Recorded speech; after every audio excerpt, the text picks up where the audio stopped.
Oh my God, can you believe it? It worked. All right, man. Chiefs, Rays, Bolts here alongside A's, Raiders, Dubs, Sharks. We are back. We've been on a little hiatus. You know what I mean. We had the Madden Pro Bowl last week, which, let's be real, I don't think anybody really watched that. So we weren't gonna have a stream for Yeah. that one, but we're back. You know what I mean. The last time we did a stream, it was prior to the AFC Championship, the NFC Championship games. So here we are. We're back. Yeah, man. Let's get this thing rolling. So we don't know if Kanav is gonna eventually join us. Last we spoke to him, he was downtown at the NFL Fan Experience thing. So that's where that's he's not here. But we can go over our records from last week and our overall records of the playoffs, then we can start getting into the Super Bowl, you know what I mean? So Kanav had Green Bay and Kansas City winning, as did I. We both had the same prediction there. We were both 1 for 2. Casey, on the other hand, chose Green Bay and Buffalo, going 0 for 2. So overall, Yep. in the playoffs so far, Casey, you have a 6 for 12 record. So you're only half correct with your predictions this season. Yeah. Kanav is 7 of 12, so he's not much better. And I'm not flexing or anything, but I am 10 for 12, so that's not too shabby. Two wrong games. So I had Green Bay winning, that was wrong, and then before that you'd have to go back to the wild card round when I had Pittsburgh over Cleveland. So there you go. Yeah. All right. You're close. It's a little bit close. All right, so we got a Bucks fan in the chat. What's up, Connor? We got a couple of Noti gangs people. All right, man. Glad you got those turned on. We're out here. We have Untouchable Raider. Do you guys think the Kansas City Chiefs are the new New England Patriots? Well, I don't know, because we didn't know the New England Patriots were the New England Patriots until they made about 5 Super Bowls. So, I mean, it's hard to say. Yeah, I think it depends on I think it's like too hypothetical. I feel like Mahomes could get hurt any given time. That's God my forbid only that concern. happens, right? But My only concern is him he staying healthy. Yeah. yeah, and we don't know how much longer some of these guys have, but I mean, I think they'll probably be a dynasty in all seriousness. And I mean, 2 Super Bowls, they're probably going to win on Sunday, in my opinion. So that's 2 right in into a the row. predictions. So yeah, yeah, All right. Man. Yeah, see, if we do become, the new New England Patriots, one thing's for sure, we have a less annoying fan base. Chiefs Kingdom is nowhere near as obnoxious as the Boston fans. I can guarantee you that, and that goes for every Boston sport. Bruins, Red Sox, man. They got to be some of the most obnoxious in the game, man. So I'm just saying, Kansas City, the success might be towards the level of New England's in coming years, but at least we don't have that obnoxious, up in your face fan base. Oh my God, we're so much better than you. Eat it. You know what I mean? So yeah, that's the way I see it. yeah, for sure. Yeah, so we started this streaming thing back on the wild card weekend, of course. So we had a ton of games to go over. I mean, it was 6 games. We had 6 games to cover, and that lasted us 2 hours. And then every week, the field just got shorter and shorter, and now we're here predicting and talking about one game.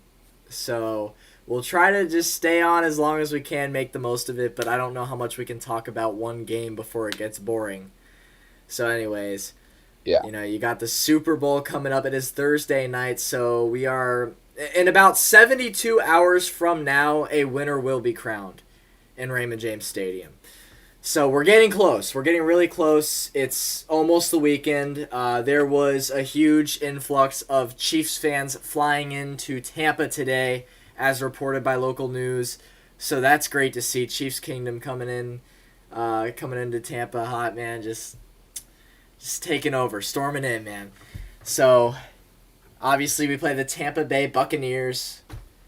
which, you know, I'd say half of my subscribers are Buccaneers fans because, you know, I'm with him with the Rays and the Lightning. So I never thought it would come to this point, you know, where we play each other in the Super Bowl. Because the Chiefs only play the Bucks once every 4 years. So it's never like a huge deal, right? It usually doesn't mean that much, but nah, this is everything right here. This is why you become a fan. This is why you play the game, man. It all comes down like this is the peak of the mountain. Like this is where everybody wants to be. The Super Bowl. I mean, it's the Super Bowl. It's the biggest deal. It's the biggest game in all of sports every year. So, I mean, I just, man, my Chiefs being able to make it back 2 years in a row, that's just insane to me because, again, I've been watching this team since a child. They've sucked for so long. So to have a guy like Patrick Mahomes and to like finally know what it feels like to have that success, it's unreal, man. So I'm gonna stop ranting. Casey, what do you have going for this game, man? What are your thoughts? Yeah, I mean, like, I think it's going to be definitely a Super Bowl for the ages. I mean, if we looked at past Super Bowls, they've been, like, in terms of matchups, I think they've been pretty good. Like, you look at last year. But one thing that stands out is you have people that this is the matchup between, like, the best quarterback in the NFL and Patrick Mahomes. And, like, I don't necessarily think so, but people think the best quarterback of all time, Tom Brady. So I think that is really interesting. Also, both teams have, like, I just think this Super Bowl is a lot more high quality than previous Super Bowls. Because if you look at both teams' offenses, both teams have great wide receivers. Tyreek Hill for Kansas City, and you have Mike Evans, Godwin for the Buccaneers. So I just think in terms of Super Bowl quality, it's like way higher for both teams. So I think it's also one of those Super Bowls. I think last year kind of was too, where like we're not really entirely sure who's going to win. Like I think people are leaning towards more towards Kansas City just because they beat them in the regular season. But I think this is one of those Super Bowls, kind of like last year, where like it could go either way. So I think it's going to be a really good one regardless of the outcome. And yeah, pretty historical Super Bowl. First team to play in their home stadium, which is really crazy. So. Yeah. It is historical for a couple reasons. That one, obviously, first ever home team at the Super Bowl. And it's funny because the NFL denied the Bucs permission to fire the cannons after touchdowns. They said they're only going to allow them to fire the cannons if they win the game. At the end of the game, if they win, then they will fire the cannons. But that's just the funny thing about it is the Super Bowl is always supposed to be a neutral site.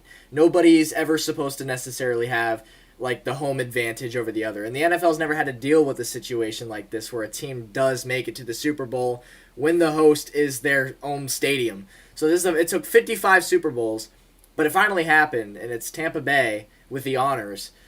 So, I mean, I agree with him not being able to fire the cannons or anything. I mean, the Chiefs were the home team last year in Miami, and there were no, as far as I'm concerned, they didn't play any tomahawk chop music or any of that just because it's supposed to be a neutral site. So yeah, I know a couple Bucs fans are pretty pissed about it not being able to fire the cannons, but I mean, let's be real. I mean, 55 years now, it's always been a neutral game, so the NFL's never really had to deal with a situation like this. And we were talking about historical, yeah. So that's one of the reasons it's historical. Another reason is the quarterback matchup. This is the first Super Bowl in NFL history where the previous two Super Bowl winning quarterbacks are playing each other in the Super Bowl, if that makes sense, right? So the past two Super Bowl winners were Patrick Mahomes and Tom Brady. They're now playing each other in the Super Bowl. That's never happened before. So it's historic for that reason. And I think this just fits the storyline so well. GOAT versus... Well, people have been saying GOAT versus kid. Others have been saying GOAT versus baby GOAT. You know, we can't really see 10, 15 years in the future, so we don't know where Patrick Mahomes' career is going to end up. He's certainly on path for a tremendous career. There's no doubt about that. But as long as he can stay healthy, that's the key is health. So, I mean, I'm looking forward to the quarterback matchup alone, man, because, like, look, I live in Tampa. I have a lot of friends who are Bucs fans, and they're and so it's funny having to like root against Tampa in the Super Bowl, right? Because obviously Lightning and Rays fan, but for me it's not about wanting to beat the Bucs. It's about wanting to beat Brady. Because Brady and the Chiefs, that goes back. That goes back. Brady's been a pain in our ass for several years as a New England Patriot, man.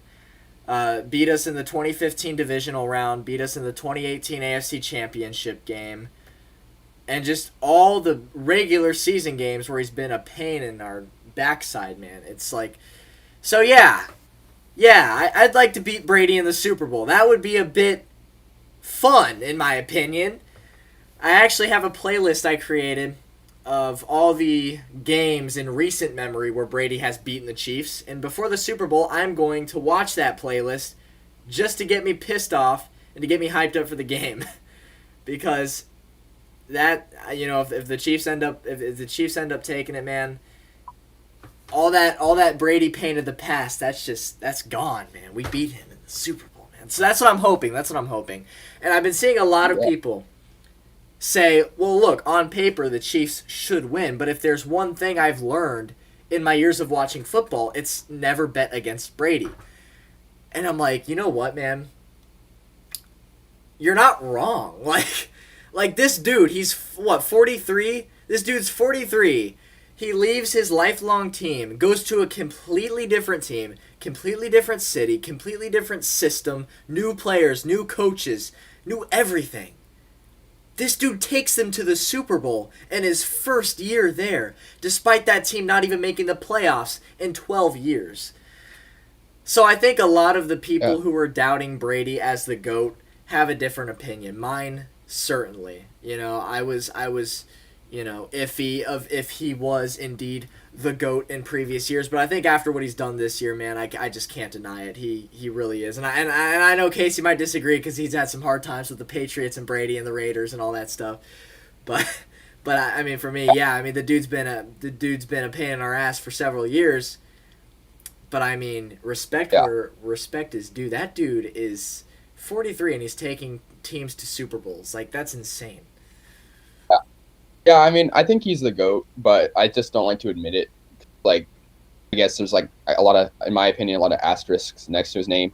Like, if you look at Joe Montana, he has pretty much a clean sheet. But, like, Brady, he kind of has a lot of dirt on his name. Like, got the 2 cheating scandals against him. He's got, the Tuck rule, the fact that he's had, like, he kind of doesn't, like, every Super Bowl's been close. Like, every pass is a check down usually with him. So I think, like, yeah, I think he's the GOAT in terms of his stats, but, like, I think there are some asterisks that make me want to deny it. But, yeah, I do think he is the GOAT. All right, we'll go over a couple comments here. So the first one says, did you hear about the Houston person who bet $3.1 million on the Bucs winning? Yes, I actually did see that, and it does scare me because if somebody's that confident in the Bucs winning to where they're going to place $3 million on it, yeah, that scares me a little bit. Does he know something that I don't? Is he Marty McFly, Back to the Future type stuff right here? I don't know. So that kind of scares me a little bit. Vic says you should do a live play-by-play reaction to the game. I'm not going to do that because there's nowhere for me to set up in my room, and plus it's one of those games, right? Like, I get a couple YouTubers, maybe Urinating Tree, a couple other big sports YouTubers. I know they have like that base and they enjoy their live reactions and they enjoy when people get to see that live. I'm the complete opposite. I would rather not do that. You know what I mean? It's such a big deal when you make it to the Super Bowl. It's a huge deal. It's like, just last year, the Chiefs hadn't made one in 50 years. It had only been a lifelong dream of mine to see my team in a Super Bowl. So, I mean, it's just one of those things where I wouldn't want to, like, take it for granted. I wouldn't want to waste that. I just want to sit down. I want to focus on my screen and just chill with my family and my friends who are all just huge Chiefs fans, you know what I mean, and not have to worry about a bunch of people on the internet watching me live, you know what I mean? But I will tell you this. I'm gonna do whatever I can. I'm not sure entirely if I'm gonna be able to, but what I'm trying to do is have like a camera, like a GoPro or something, set up in the corner of the room, just recording for the whole game, and then I'll just snip out the highlights, whatever. I'd like to do that because that's less distracting. Like, you're gonna forget that there's a little camera down in the corner, you know what I mean? It's not like anybody's watching you live either. So I mean, that afterwards you could just take it, put it up on your computer, edit out, snip out the highlights, whatever. So I might do that. I'd like to do that because I didn't do that last year, and I kind of wish I would have done something last year. Just because when I look back at like videos, pictures, whatnot of last year's Super Bowl, there's just not a whole lot. There's not a whole lot. So most of last year's Super Bowl is just memories in my brain. It's not like pictures or videos on my phone. So that's another thing. Anyways, Isaac says, what color Gatorade will be poured on the head coach? Is that an actual like betting thing? I know people bet on like the coin tosses and stuff, so that's funny. But if I had to guess, man, orange. What do you think, Casey? Okay, I'm gonna go red just because Ooh. both teams Are red, have yeah. the primary Okay. color, Okay. and I feel like the NFL kind of knows that people watch this stuff, so they're probably like, "Oh, it's more marketable," because I don't know. Red everything. Yeah. Yeah, Here's a stat for yeah, the nerds out there like myself.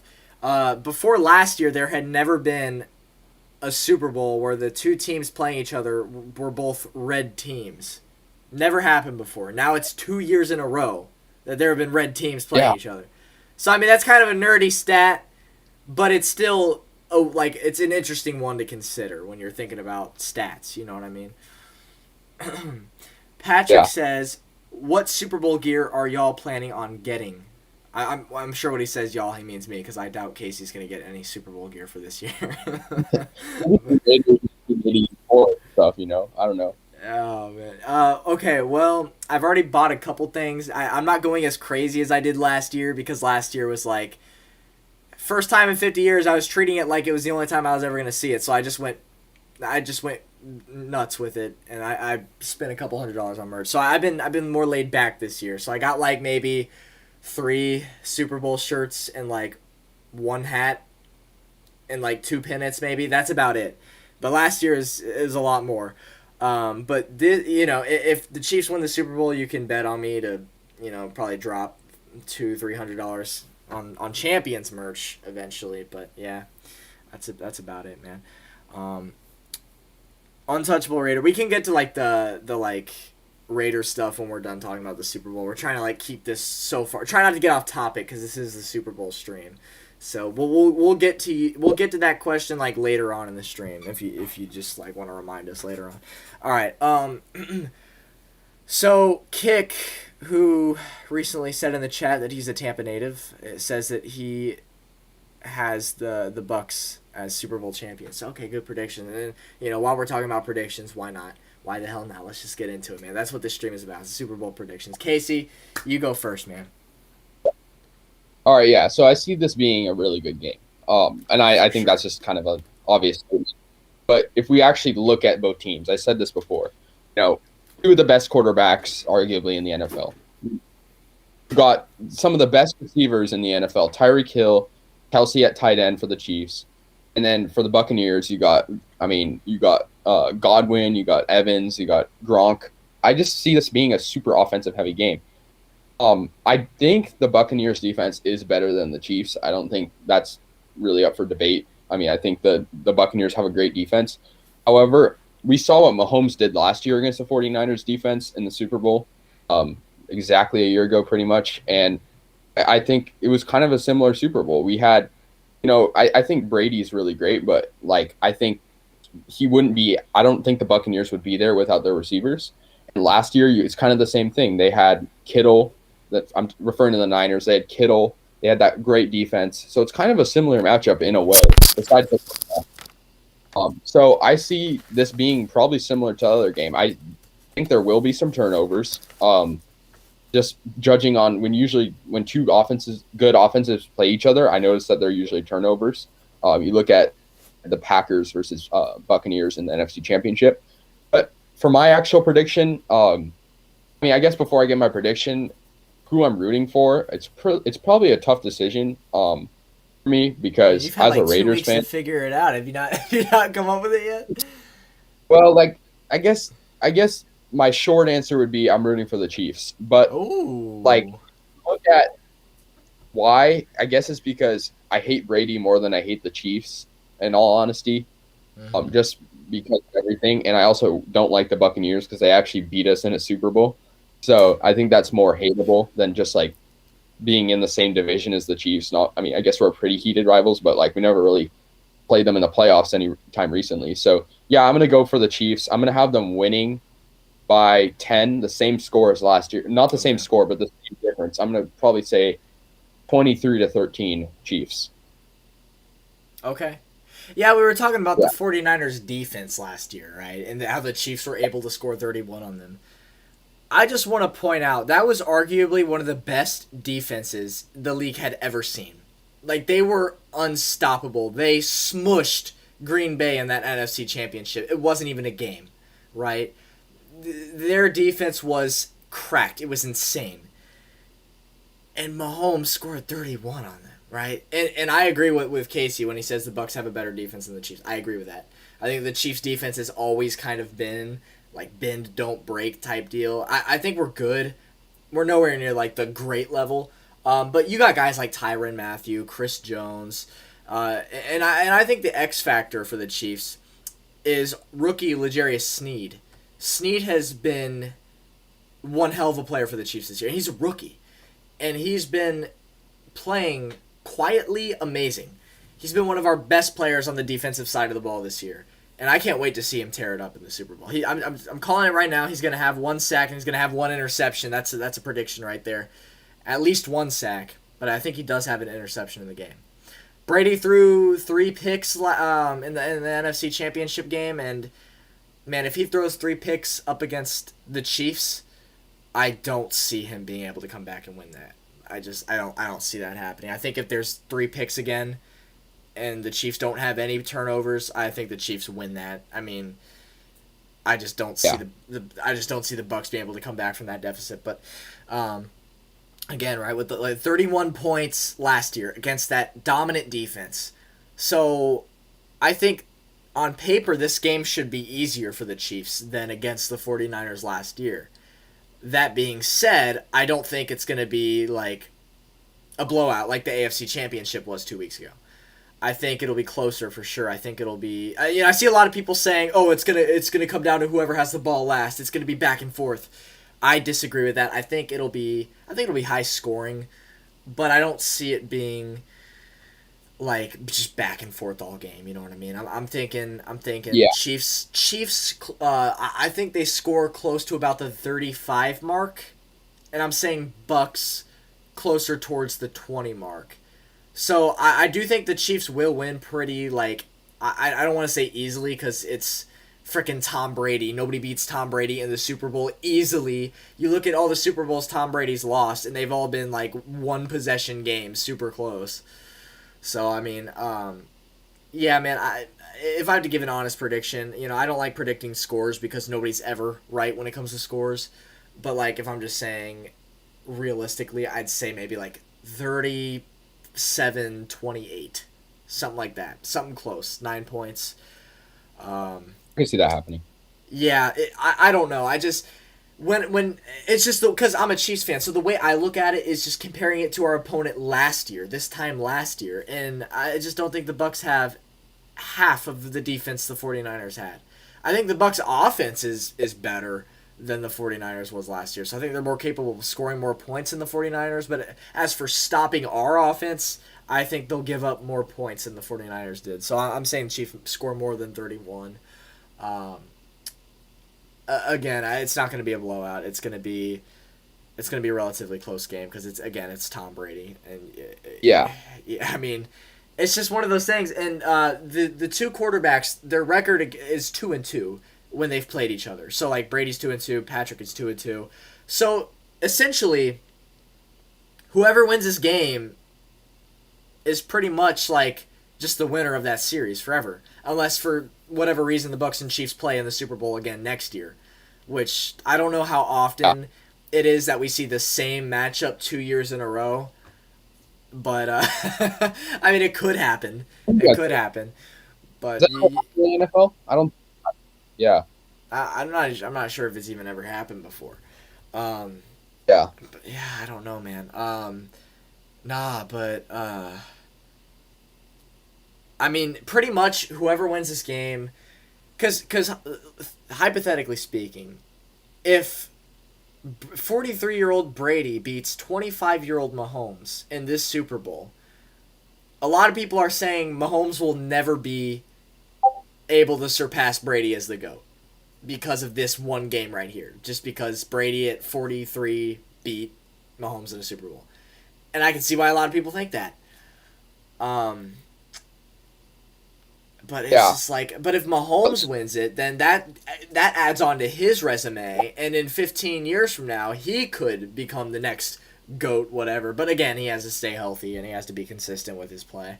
Um, yeah, uh, yeah, yeah, and also like, I think like saying that uh, Brady wins, he would be better is really a fair argument because Eli Manning beat him twice, and no one's saying no. I never hear anyone saying like Eli Manning's better than Brady. Like, so I think like I mean whoever wins this probably is. I don't think it defines like how better of the quarterback they are. I just think it's probably going to be the better team. But then again, I think this thing with football is like it's not always that the better team wins, right? It's a one game. It could go either way. Like I think in every other sport with series games, it's the better team that wins. But I think in football, like I mean, those Bills teams, just kind of random, but like I think they were probably better than their opponents. To make it four times in a row is just impressive in itself. But yeah, that's kind of off topic. But like I think the good thing about football is like it could go either way, and like you never really know. So the last time two teams rematched a year later in the Super Bowl, Isaac said it in the chat here. It was Bills and Cowboys, 1993 and 1994, is back to back like that. So, I oh mean, yeah, so it's happened. It's happened. Will it happen with the Bucks and the Chiefs? I would honestly hope so. Like, just because it's such, from like just a fan perspective. I mean, I can't really give a fair fan perspective since my team's like competing in it, but maybe Casey can. Like from a fan perspective, right? Tom Brady, Patrick Mahomes, Bucks, Chiefs. I mean, that's a pretty good matchup, isn't it?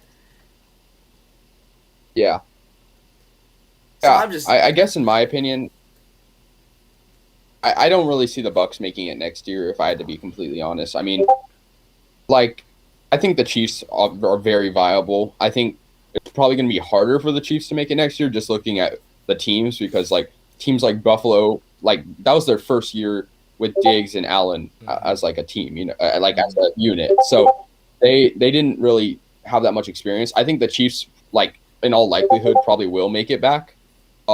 But I think the Buccaneers. I'm saying it's probably Brady's next year. Sorry, last year, next year. probably Just because he's going to be what almost 45 next year. It's I think it's the last year on his contract. Someone can fact check that, but um, I don't think he's going to make it next year. But I think I'm not discrediting how good the Buccaneers are. But next year, I mean, I think it's really up in the air, and the NFC is going to be really good. We're going to have teams like the Rams coming out there. They had that crazy deal that happened in the span of 2 weeks. And I think the NFC is really up for grabs. AFC, I feel like, is a little more like close. I think it's Buffalo, Kansas City, maybe Cleveland, but I don't. And Pittsburgh maybe, but I think it really depends on the playoffs format that year. right. And again, a huge factor every season is injuries. If you go into the playoffs a healthy squad, your chances of making the Super Bowl are way better than the team that's not as healthy. You know what I mean? Like, because I'm saying if it's the Chiefs and just give a random wild card team like the Chargers, say Justin Herbert brings them to the playoffs next year, right?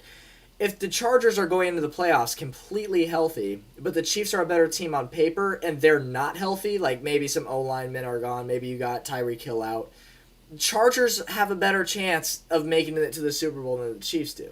It's just always the biggest thing with sports and football is injuries. Stay healthy, and you got a shot at winning it all. That's just how I've always seen it, and that's why it's so hard to say. Like this time last year, when the Chiefs won, one of my first thoughts was, can we repeat next year? And essentially, I thought no, because how often do you see a team repeat? It's so rare, right? And that goes for any sport. Well, maybe except for the NBA. But what I'm saying is, initially in my head, I was like, the Chiefs will probably be back in the AFC Championship at a minimum, but I don't really see them repeating. But now that we're here, I do see it happening. But it's just, you can't predict. Like, if you ask me right now if the Chiefs can win again next year, my answer to you is if they stay healthy, yes, they have the potential to do so. Yeah, and also on a side note, like this is going to be the craziest NFL offseason, arguably of all time. Yeah. There are so many quarterbacks out there that potentially could leave, like or leave their current team. Like there's talks about Derek Carr. I personally don't think that'll happen this year. Derek Carr, Deshaun Watson. We saw Matthew Stafford and Jared Goff. Aaron It's not Rodgers even is the being off talked. season yet, and they're already trading quarterbacks, man. Yeah, It already started. Yeah. and so many wide receivers, including good ones, are being talked about. Allen Robinson, Nelson Aguilar on the Raiders, who had a phenomenal year. I think it really depends on who is the most vigilant with their trading and with their signing. And so I think, because think about the Rams. Like a couple of weeks ago, people were saying like, oh, they're probably divisional round at best. But now people are saying they're a Super Bowl contender, which I think is kind of a stretch, but I think it's possible. So I think it really depends on the offseason because it's going to be like an NBA offseason this year, I feel like, just depending on what happens with the whole situation. But on the side note, I think the Chiefs will probably I agree with what you said. I think they'll probably be at least the 1 seed next year. I mean, I don't want to be too sure. I don't want to make any prediction, but like just the way things are going now, and like you're right with injuries, we don't know. Like Mahomes suffered a concussion. Exactly. I believe he was injured last year, I believe, for a little bit. I think it was a leg thing, right? Where He was out for 2 games, so yeah, yeah, it was he had his knee like popped out of his socket, so he had to sit a couple weeks. But yeah, that was all that yeah, like was. you never know what's going to happen. Like everyone was saying in 2016, like, oh, the Raiders are going to win the Super Bowl, and then what do you know? Their quarterback breaks the leg in one of the last weeks. So I really depends on that. But I think if we're looking at now, I think it's probably going to be the Chiefs and maybe some team. I feel like a team from the NFC West will make it. I don't know who, but from the NFC. And injuries with quarterbacks. Take, for example, Joe Montana in the 1993 AFC Championship game against the Bills. Joe Montana, right? He's the only hope of getting past the almighty Bills. So you got to remember, this was the time when the Bills made 4 straight Super Bowls. This is when they were like a freaking like dominant team for like 4 straight years, right? So, like the bets before the game, the Bills were favorites, yeah. But it wasn't completely ruled out that the Chiefs could win because what Tom Brady has done with the Bucks is pretty much what Joe Montana did with the Chiefs back in the 90s. You know what I mean? Dude gets old, decides to go on to another team, try to bring them to a Super Bowl. Dude gets hurt in the third quarter of the AFC Championship game, and he's out for the rest of the game, and that's it. The Bills curb stomp us. So it's just, yeah, you could be healthy all year, but in moment, like, you could get hurt at any given time. Like, you could even get hurt in the Super Bowl and just be done, and that's it. God, I hope that doesn't happen. That would suck. But yeah, I want to move on here. I have stuff written down for what I want to talk about. So let's talk about the Bucks' decision to wear the white jerseys. All right, which is kind of weird. Kind of weird for me. I mean, it's understandable, right? Brady's the one who brought them here. We're gonna let Brady decide. I mean, that had to have been it, right? Brady has a better record in Super Bowls when he's wearing the away jersey, right? And on top of that, the Bucks have won all their playoff games this year in the white jersey, so finish out the season in the white jersey. Okay, yeah, that makes sense. But when the Buccaneers won the Super Bowl back in 2002, they were wearing the red jerseys, right?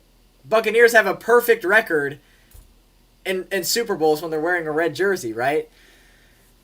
And as for the Chiefs, what was that? Yeah. I mean, I think you guys are good in red, though, right? You guys, I believe both your Super Bowl wins were in red, This is right? what I'm saying, man. We've been in 3 Super Bowls now, not accounting for the one that's being played this weekend. But, like, the 3 Super Bowls we've played, we're undefeated in the red jerseys. We're 0-1 in the white jerseys. I mean, it was back in 1966 when they lost the Packers in the white jerseys, so it's not really comparable.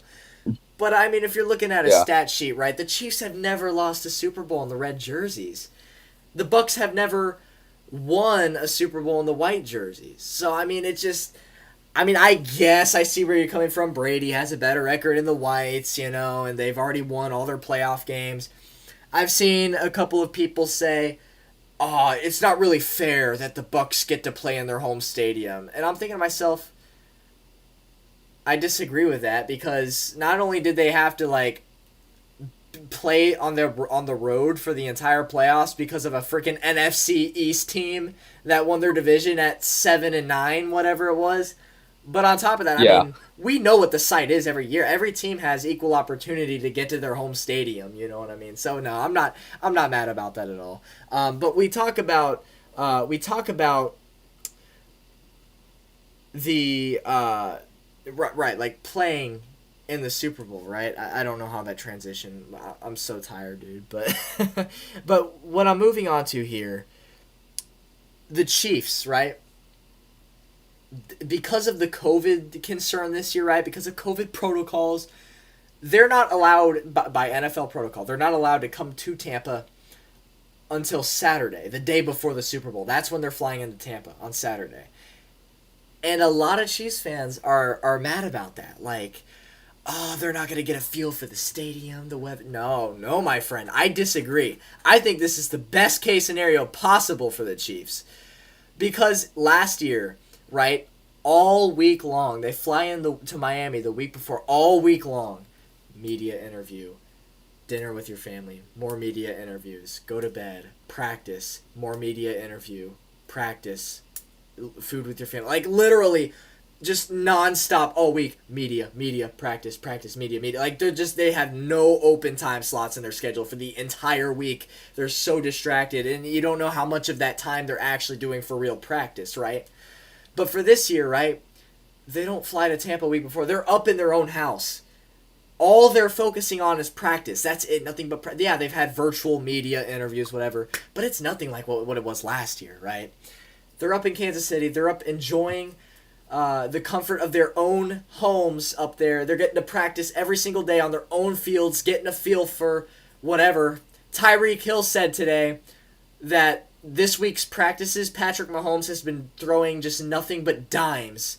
Like Tyreek Hill was saying, like, just crazy, every single pass dimes that it's been even better than any of the games he's played this year. And why is that possible? It's because they're not traveling. They have that comfort in their own home. You know what I'm saying? So I agree. No, I disagree with the people saying, "Oh, I don't like how the Chiefs can't come to Tampa until Saturday." No, I like that. I like that because they get to focus on practice and they have more time to but prepare. They're not so distracted by all the media interviews and exploring the new city they're in. You know what I mean? yeah, I mean, I think both teams kind of are at a disadvantage and advantage. I mean, obviously, the clear advantage for the Bucks is like they get a play in their actual stadium. Mm. However, it's we got to remember, like you said with the jerseys, like it's not a regular in the cannons, like it's not a regular game, like Neutral site. for them. Yeah, and I mean, I think it's kind of interesting how they got to choose, but like, at the end of the day, though, like they are playing in their own stadium, so they are at the advantage in that sense. But you're right, like the Chiefs have more focus because I feel like the thing with the Buccaneers is like since they don't have to travel anywhere, they might slack off. That's what teams, in my opinion, might do when they play in their own area because they don't have that sense of urgency as much. You know, Granted, they are still playing in a Super Bowl. It's Tom Brady. I'm not saying they're like lazy or anything, but like when you're playing in your own stadium and you don't have to travel anymore, and traveling in the NFL is not easy at all. So I think like the Chiefs probably are in more of a focused mindset than the Buccaneers, but still, I mean, I guess both teams are kind of at an advantage and disadvantage. Chiefs disadvantage being they have to travel, but advantage probably the better headspace, I think, in terms of focus in this game. Yeah, I mean, I agree. There's a rumor. Don't know how accurate it is. It could be true, maybe not. That back in Brady's first Super Bowl, it was against the Rams. The Kurt Warner led greatest show on turf Rams. Rams were favorites in that game, right? That Super Bowl was being played in New Orleans, and it was said that all the Rams players just all week in New Orleans were just partying. I mean, just getting plastered every single night. stupid blackout drunk, you know what I mean? And so by the time the game comes, they're not 100%, you know what I mean? And so, you know what? Rams were heavy favorites in that game. So I can see that being like a true story, right? And it's New Orleans. It's a freaking party city, right? If you're a team Yeah. from Los Angeles and you're coming into New Orleans, you're like, oh man, I want to go to the Mardi Gras, you know what I mean, and see the naked women up on the Actually, I think patios, you know what I mean? Louis at the time, right? They'd be St. Louis, I think. Oh, that's right, that's right. Yeah, that was the St. Louis Rams. Jesus, they've been everywhere, man. but yeah. But I was saying, like, that's just one of the few examples of it being a distraction when you have to travel and spend a week in a city prior. You know what I mean? This is why I think the Chiefs are at an advantage that they can't come to Tampa until the day before the Super Bowl. You know what I mean? Because Saturday comes, right? You get a little nap on the airplane, right? And there's this false narrative that, you know, being on an airplane is tiring and it like screws with your sleep schedule, whatever, man. No, it's a one time zone difference. It's Kansas City to Tampa. It's not screwing up anybody. It's not screwing up anything. What the Chiefs are gonna do is they're gonna get to Tampa. They're gonna have the day to spend with their families. Probably do some media interviews, right? Do a little bit of practice. They go to bed. They wake up, and it's just game face, baby. It's game face. They've had the entire week to prepare, whereas in previous years you're distracted again by media interviews, media night, exploring the city you're coming to, right? Nah, this year they've had the entire week up in KC. They're game face, baby. They're game face. And I do want to mention Travis Kelce, man, a couple years ago, he was very immature, drew a lot of penalties for doing stupid stuff like throwing towels at referees, acting as a flag, and kicking footballs. And he has matured so much as a player. And, back then he was like, I didn't even want his jersey because he would just cost us so many penalties, but just doing stupid stuff. But he's matured so much, and he's become the best tight end in football. And I don't really think that's too arguable. Bucks fans might beg to defer, because they got Gronk. But I think as far as tight ends go, I think Kelsey's the best in the league at the moment. He was second place in receiving yards in the entire NFL this year as a tight end. Yeah. That's insane. My man was second place only behind Stephon Diggs in receiving yards this year as a tight end. That's insane.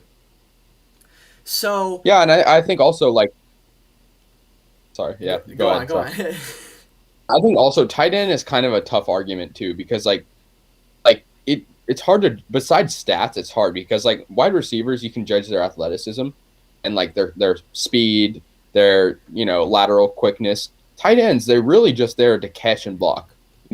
They're not super fast. It's just like you look at Darren Waller on the Raiders. Like, I think he's a top 3 tight end right now. And he is like, pretty athletic. I'd say more athletic than like someone, say, Gronk, right? But yet he's not as good as those guys because being a tight end is, in my opinion, solely on your ability to block, your ability to receive, and your ability to rack up yards. And I think Gronk is probably better than Kelce all time. But right now, I feel like Gronk's kind of just there to be with Brady.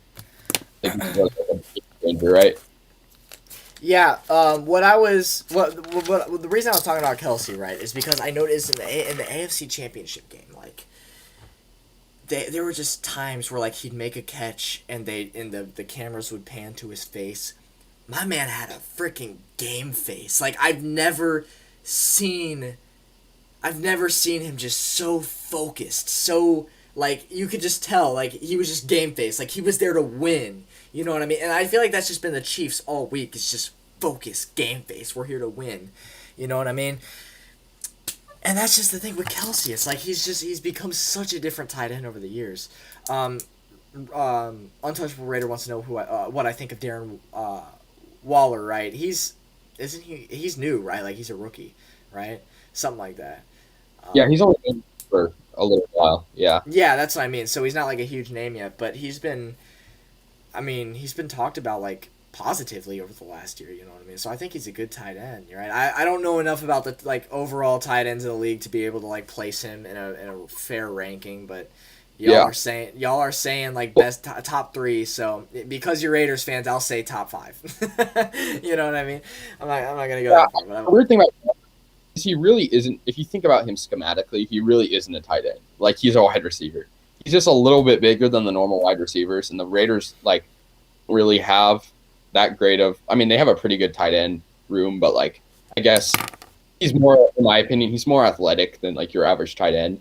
But in all seriousness, he's really not. He never lines up with the offensive line. He's always out wide. So I think of him more as like a wide receiver, but I guess technically he's a tight end. Yeah. Yeah, and so yeah, I mean, like y'all Raider fans are high on him. So I'll be fair. I'll say I don't know a whole lot about the tight ends, but top 10, top 5, yeah, that's fair. That's fair. I do think Kelsey is the best in the league, though. I mean, Yeah. I mean, I'll up for debate. and I mean, it was like last year. It was like, oh, is it Kelsey or Kittle? Well, they played each other in the Super Bowl. Guess who played better? Kelsey did. And it's not. Right. It might not be fair based off one game, but that's whatever. But this year the storyline is Scotty Miller and Tyreek Hill. Who's faster? Scotty Miller says he's the fastest, right? But I mean, honestly, could you imagine asking a wide receiver in the NFL, "Hey, are you faster than Tyreek Hill?" and then him saying no? Like, he's not just gonna sit there and say, "No, I'm not faster." Of course, he's gonna like bloat and say, "Yeah, I'm fast." But no, Tyreek Hill's definitely like he's got to be one of the fastest dudes in the league right now. But I mean, that's not. That's just one of those fun things. Like, it's not even like a factor to look into. Yeah, but it just goes to show that like athleticism, speed, quickness, everything in a receiver is more important than like say a tight end, because tight ends I feel like tight ends have lower expectations for athleticism. I guess aside Darren Waller, because he's pretty athletic for a tight end, because he's not like he's not that muscly. But I think it's kind of funny because Kittle. And another thing about Kittle too is he gets injured so much. Like you can really never. He's never on the field. It seems like when he is, it's usually when the Niners are injured. So like I feel like, I mean, I guess you could make the argument that Kittle is better than Kelsey, but you're right. Last year they didn't play that well. Kittle did not play as well as Kelsey, and he's always injured. It feels like. So. Yeah, that's very true. Yeah. Yeah, so another thing, right? Like, I've been watching the media interviews, right? The ones that they have done. And I gotta tell you, man, Frank Clark has quickly become one of my favorite players on the Chiefs. Like, not only is he a beast, but he's so funny. Like, my man, like, when it was his turn to come up on the interview, my man's sitting there putting glasses on, just living life, you know what I mean? He's so funny. And this was my favorite quote of his. My favorite quote of his from what he said all week, right? He was asked what it would mean to win a second straight championship. And his response was, it would mean that we would have to win a third. And so I love that mindset. Like, yeah, cool, we won 2 in a row. Now we got to go for 3. You know what I mean? So I hope he's right, man. I hope they get the win this week. But again, right, I'm seeing just it's so hard to bet against Brady. It's not like he's never lost. He's lost Super Bowls. He's lost 3 of them. 1 to Nick Foles. All right. So I mean, the man is human. All right. I don't think he's ever had to play a Super Bowl against a quarterback as good as Patrick Mahomes, though. That's the thing. Because you think of all the Super Bowls he's played. He's played Kurt Warner, who was a really good quarterback at the time. You played Eli Manning twice. You played Nick Foles. You played Jared Goff. Who else did he play? The Panthers QB at that time, but I don't remember who that would be. And Michael Vick, right? Michael Vick on the Eagles. Oh, right. Michael Vick on the Eagles. Or no. Was it Michael Vick? I thought they had somebody else at that time. Oh, maybe it was McNabb. I think it was McNabb. Yeah. It was McNabb. And and whoever the Panthers had at quarterback, some no name, I think. Some no name, I think it was. It was let me look at the roster real quick here. Oh, yeah, and he had to play Russell Wilson, I guess, who was really good, but they relied on their run game a lot too, and their defense. So I guess they were kind of similar to the Niners in the sense that they had a good running back and their defense was really good. Yeah, it was Jake. I don't even know how to say his last name. Jake Delhomme. I've never heard of him, but I mean, Matt again, Ryan. This Super Bowl was played. Yeah, Matt Ryan too. But again, this Super Bowl was played. When I was like 2 years old, so that doesn't really count. Yeah. I mean, Yeah, but if and I mean, there's I guess Matt Ryan, yeah, it's kind of a 1 year wonder for yeah, him. I mean, he was an MVP, but so I guess like I think the bottom line is right, Brady right, has right. faced good quarterbacks, but like we also have to remember when they beat the Rams, and I know I've said this a lot, but they did technically cheat in that Super Bowl. Um, they spied on the Rams, right? So and they like filmed their practices. So I I mean, I mean, guess that puts them a pretty big advantage, but I don't know. I mean, the Rams were just pretty. They were that greatest show on turf team were really good, but super inconsistent. They only had 3 good years with that team. So yeah, yeah. Um, let's see, let's see. I do want to point out the fact that uh, the Chiefs, right, in the last 2 seasons, they've played in Florida 4 times. This will be their 5th game in Florida. 1 in Jacksonville, 1 in Tampa so far, 2 in Miami. They're 4-0. I mean, Patrick Mahomes is 4-0 in Florida in his first in 2 years. So he's looking to go 5-0 this Sunday in Florida. I mean, the man has won in every Florida city that has an NFL team so far. So there's that. yeah, Um, cross that one off. Andy Reid has an incredible record coming off a bye week. I don't know specifically what it is, but I can look it up real fast. Andy Reid bye week record. All I know is that they talk about it every single year. Yeah, yeah. So he is 18-3 coming off a bye in the regular season in his career. 5-2 coming off a bye week in the playoffs. mm-hmm. Well, I don't. I Oh, actually. I don't. How accurate is that though? How many times have the Chiefs had a bye week? They've lost to the Steelers once, and yeah, no, they beat that's us. no, that's actually I think that's accurate. Unless with the unless with the Super Bowl with the Eagles, I don't know. I don't know. It's hard to say, but either way, he has an incredible record coming off of bye weeks, and that's another Right. factor to look into for this Sunday. Yeah, yeah. I'm curious to see how did Brady do coming off a bye week because I mean the Buccaneers were a good team this year, but like they did lose football games. The difference is the team practically 15-1 this year, right? The difference is it's like Buccaneers were underdogs at some points. You know, they did lose games. They lost to the Saints week 1. So I'm not saying they're a worse football team. I mean, I guess technically they are in terms of record, but like the Chiefs were pretty much 15-1. Not you can't really count that Charger game. Chad Henne is starting. Yeah, yeah, yeah. Yeah. So Yeah, what I do know is that Brady, his bye week was after the Chiefs game. The right. Bucks haven't lost since that Chiefs game. The Bucks' Wow. last loss was against the Chiefs in Week 12.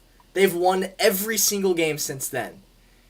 And That's great. when my friend, I think it was Jackson, when he told me that, I was like, no, I gotta fact check this. You gotta be joking. And then I looked it up. Sure enough, the Buccaneers haven't lost a game since the Chiefs back in week 12. That's incredible. Yeah, They've just been and I on a mean, roll. I guess yeah, yeah, for sure. And I mean, I guess on that same note, technically, like Mahomes hasn't lost a game since week 5, so That is true. it's Mahomes something has not lost a game since week 5. Yeah, that's so close to Brady hasn't 20. lost since week 12. Yeah, that's insane. That's insane. That's almost a full season ago at this point. Because if you think about it, like 17 weeks in a regular season, we'd be in like what week 20 something, 21 maybe.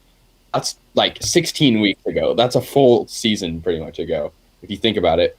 So it's funny, and I mean, I guess I that was a good game, obviously, but like they haven't lost since. I think they when you lose, especially to a division rival, you're going to come out strong, and I think the Chiefs did that with the whole way through. And I mean, technically, like I said, they lost to Mahomes. Or sorry, they lost to the Chargers, but Mahomes wasn't playing, right? No one was really playing. No, I Tyreek mean, Hill, Kelsey, all our starters just not even playing. Even on defense, Tyrann Mathieu, Frank Clark, Chris Jones, everybody. Like it was essentially our practice squad out there playing against the Chargers starters.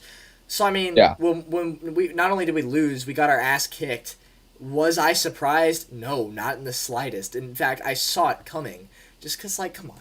I mean, Chargers are a good team, and Yeah. you play our third strings, our second strings. Yeah, we're not winning that game. But, that was more of just like a sit back, relax type game, like, every single week when I watch these Chiefs games, whenever we score a touchdown or a big play happens, I'll get up out of my chair, man. I'll start screaming like, "Oh, let's go!" You know what I mean? Like I get so hyped. Not that Week 17 Chargers game. Like we score a touchdown, I'm like, okay, cool, nice. It's like it's just not a big deal at all. It's rest your starters. Yeah. But I will say, Chad Henne against the Browns, man. That's the reason the Chiefs are here. That's the reason the Chiefs are here. Henne is the GOAT. We're talking about the GOAT debate. Henne's the real GOAT, man. Henne's the real GOAT. Yeah. Nah. Like going for it on 4th and 1 and throwing it, like that is crazy. Like how that happened. Or I just want to say, technically, but I just want to say that 4th and 1 play they did in that game with Tyreek Hill. How do you defend that? I don't care how good your defense is. If you have 4th and 1, the Chiefs are converting 10 out of 10 times on that play. You don't you just because they did the same thing against Miami in week 14. They did the exact same thing against Miami. They had it was 3rd and 1 or 4th and 1, and all they needed to do to win the game was get that first down. They ran the exact same play. Tyreek Hill does this little 2-yard out route. You can't defend it. Yeah. Every single time the Chiefs have 4th and inches, 4th and 1, whatever it is, Andy Reid, he's going to go for it, and he's going to run that exact same play every single time. And it doesn't matter how prepared the defense is for it. Tyreek Hill's too fast. You can't defend that play. The only time that doesn't work out is if Tyreek Hill drops the ball. Like, that's literally the only way that play doesn't work. So if you have 4th and 1, you might as well give up. If you're rooting against the Chiefs, you might as well just give up. They're converting that play every single time. And another play I really like from the Chiefs, and I called it in the AFC Championship before it happened, was when they're at the goal line and they got like 1 or 2 yards to go, one of those other just really hard to defend plays is where Mahomes kind of steps up, does a little fake pitch, and then underhands it to Kelsey right in front of him. You ever seen those? Like where he pitches, like fake pitches, and then he does an underhand to Kelsey? Those are so hard to defend too. Like, those are so hard to defend. Isaac says Brett is getting nervous about buying a Henne jersey if the Chiefs win. Yeah, I said in the moment when we beat the Browns, if the Chiefs win the Super Bowl, I will buy a Chad Henne jersey. Listen, I said the same thing last year about Fitzpatrick. I said, oh my god, I can't believe it. Chiefs are the 2 seed. If we win the Super Bowl, I'm getting a Ryan Fitzpatrick jersey. Spoiler, I never did. It was just one of those in-the-moment things. So if the Chiefs win the Super Bowl, am I getting a Chad Henne jersey? Probably not. It was one of those in-the-moment things like, oh my god, I can't believe this dude just did that for us. You say that because when Marcus Mariota came in for the Raiders and was balling against the Chargers, sure, they lost, but that was the defense fault. He was balling against the Chargers. I'm like, if he wins this game, I'm buying a Marcus Mariota jersey. And little do I know, I don't even think they sell the backup QB on Fanatics. But it's kind of those in the moment, spur of the moment things, like this quarterback, yeah, it's funny. Yeah, man. I mean, I will say this though. If this is like a repeat of the Cleveland game, and Chad Henne has to step in for the Chiefs I will get a Chad Henne jersey. If he has to step in for like a Mahomes injury and wins us the game. If that were the case, yeah, I will get a Chad Henne jersey because if you're a Chiefs fan and you look back at that, you don't remember, oh yeah, Mahomes led us to victory. No, you remember how Chad Henne came in and led you to victory. So, I mean, that's how we look back at the Cleveland game. We don't look back at, the plays Tyreek Hill or Travis Kelce made. We look back at Chad Henne stepping in and making that 3rd and 16 happen or whatever it was, running it all the way. And that's what we look back on. And as for so let's look back at the last Chiefs-Bucks game. Close score, right? It was like 27-24. garbage time touchdowns. I'm telling you right now, that game was not as close as the score indicates. I was there. Yeah. I watched every play, every snap. That game was not as close as the score shows. The Chiefs were up 20-3. The Chiefs were up 20-3. Patrick Mahomes gets in field goal range. The dude fumbles the ball. He fumbles the ball. The Bucs take it. They go down and score. We were that close. Mahomes is that close to putting the dagger in the heart, going up 27-3. Like, he was that close to making it 27-3. But no. And I remember after that game, my friends who were Bucs fans were saying, oh, well, the outcome would have been different if Brady didn't throw those picks. Dude, the Chiefs converted Brady's picks for 0 points. The Bucs converted the Chiefs' turnovers to 14 points. So that's not a very valid argument, in my opinion. Yeah, and that's foreshadowing the Packers game, too, because three interceptions by Brady's, and I believe it was like very little converted by the Packers. So it's, I guess, Brady turnovers are, not very, teams aren't motivated to score after them, I guess. But yeah. And 2 of those Chiefs touchdowns come from deep bombs on Tyreek, because Bowles, the defensive coordinator, I guess, was deciding to single cover Tyreek, which I think he learned his lesson. You don't do that. You don't single cover Tyreek Hill, my man. You got to double cover him. But what happens when you double cover him? You got to single cover Kelsey. Oh, wait, but you can. Double cover Kelsey, double cover Tyreek. But then that leaves the X factor. Sammy Watkins, McCole Hardman.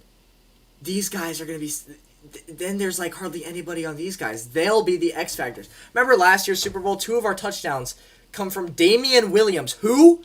Nobody outside of the Chiefs' kingdom had ever heard of this guy. And he's the guy that, in my opinion, he probably should have been MVP. But, it was fair to give it to Mahomes. It was fair. But yeah, what and I'm also, saying, Go on. Well, I have a kind of a hot take, just piggybacking off of your point. Okay. Tyreek had, in the Chiefs, in the regular season Chiefs-Buccaneers game, Tyreek Hill had over 200 yards. I believe it was either close to a career high or his career high for yards in a game. I have a hot take that there's going to be multiple pass interference, probably 3 pass interferences called on the Buccaneers against Tyreek, because they know what he's capable of doing. That's a fair prediction. That's not even a hot take, dude. That's like a fair prediction right there. Yeah, and like I think I think the defense for the Buccaneers will know what happened. What was it? Not a couple weeks ago, more than a couple, but like against the last time these 2 teams played. I mean, Tyreek, he's pretty much unguardable in single coverage. Like, you look at that Chad Henne throw to him, wasn't really that good of a throw, right? But he pretty much mossed that defender against the Browns. He knows when to step up in the clutch. And for that reason, I mean, I think the defense is going to be all over him, not necessarily defending the ball, but defending him, and probably going to get called for holding or pass interference. So, yeah. Yeah, and that's just the thing, man. It's like the Bucs made the mistake, yes, of single covering Tyreek in that last game. Are they going to do that again? They better not. If the Bucs want to win the Super Bowl, you'd be stupid not to double cover Tyreek. But what does that leave you? That leaves you with 1,000 Travis Kelce 7-yard passes. That's how you're going to lose the game then, because then you're going to have Tyreek Hill. No, not Tyreek Hill. Travis Kelce literally first. This was the story of the Bills game 2 weeks ago, right? It was just Kelce first down, Kelce first down, Kelce first down. It was, as one of the dudes on the NFL Network stated, it was death by 1,000 Travis Kelce first downs, death by 1,000 cuts, right? Death by 100, death by 1,000, Travis Kelce first downs. I mean, that's how they lost the game. And it's just, when you double cover Tyreek, that leaves Kelce open. But then you double cover Kelce, good luck, because we have Sammy Watkins. We have McCole Hardman. And I will say, I'm not that high on McCole Hardman. When he muffed that punt 2 weeks ago, I wasn't even surprised. I literally had turned to everybody I was watching the game with. when we all saw McCole Hardman in the backfield, we all looked at each other, and our reaction was, "Oh no, the dude has muffed punts all over his resume. He's done it all season long. This is the only thing the dude does is fumble. Yes, he's fast. Yes, he's lethal when he's on, but the dude fumbles way too often. And when he gets the handoffs right, the way he carries the ball, it pisses me off the way he holds it. Like, if you're in the NFL, you're supposed to hold the ball like this. You're supposed to tuck it in, right? Keep that thing safe. McCole Hardman just holds it out like he's a quarterback. Dude, what are you doing? You're going to get that punched out of your hand. Like, okay, you see, and here's the thing. Chris says he did make up for it, though. He's referring to the touchdown he had later on.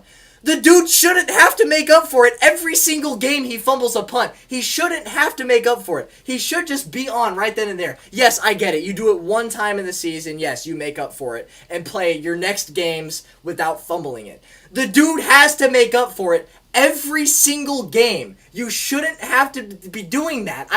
I just don't get that. And I will say, Sammy Watkins has not played in several weeks. He's been out with injury. But he is playing in the Super Bowl. He was a beast last year in the playoffs for the Chiefs. He was the one that had the dagger in the Titans' hearts in the AFC Championship with that deep bomb, right? Yeah. And he has not played a single playoff game yet this year. But he was the X factor for the Chiefs in the playoffs last year, because he got to play every single playoff game. This year hasn't played a single one yet. He's finally getting to play in the Super Bowl, and that's I think what the Bucs are going to have to look at. I think Kelsey gets a bunch of targets, right? I bet Tyreek gets a few targets, not as many as usual, because they're going to learn from their mistake of not double covering him. But I do think the mistake the Bucs are going to make is poor defense on Sammy Watkins and McCole Hardman. Those dudes are going to be the X factor. Also, Clyde Edwards-Helaire is playing. He hasn't played since the Week 16 Saints game. So Clyde Edwards-Helaire is... No, it was Week 15. Clyde Edwards-Helaire is back. We finally have a running game back, because who's been our running backs for the past couple weeks? It's been Darrell Williams. It's been Byron Pringle. So these dudes you've never heard of. These second stringers, these practice squad guys, these dudes you've never heard of. Right, because Clyde Edwards-Helaire is gone. We didn't have Damian Williams this year. He opted out because of COVID. So we got Clyde back, and that's another thing the Bucs are going to have to look out for. And that's another thing of last year's Super Bowl. The 49ers had an unbelievable run defense. It was so frustrating running the ball on the 49ers last year. They stuffed us every single time. The Bucs don't have the run defense that the well, I just went blank. They don't have the run defense that the 49ers had last year. Chris says, I'm pretty sure Clyde got some snaps in the AFC Championship. You know what? I think you're right. But that's the point, is that, he's been injured since the Saints game, and he's finally back, right? But yes, you're right. Clyde, he did get snaps in the AFC Championship. Vazzy Time says the Bucs do have a top run defense, and I agree with that. They do, but I'm saying it's not as good as the 49ers were last year. We saw it in Week 11. I'm not saying it's going to be the same game, right, as the first Bucs-Chiefs game this year, but I don't think they're as great as the 49ers run defense was. Yes, they are a top 5 run defense in the league this year. There's no doubt about that, but they're not what the 49ers were last year, in my opinion. Yeah. Yeah, I guess we might as well, because people are asking about it. Should we talk about free agency now and trades? Yeah, we can get to that, yeah. Okay, yeah. So some people are talking about Watkins and Robinson. I guess I'll just give my quick opinion on it. I don't really know much about Watkins in terms of his stance with leaving, but I have looked into Robinson a little bit, just because I know the Raiders, they're trying to get one good wide receiver in this huge offseason, right, of trading and signing. So, however, in terms of Allen Robinson in particular, I don't really see him leaving, and here's why.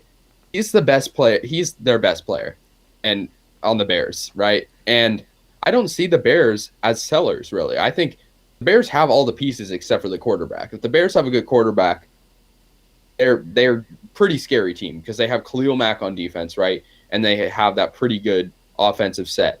Now, I could be wrong, but I think they're either going to franchise tag him or he's just going to stay. So I guess that's just my opinion on that. I don't know about Watkins, but yeah.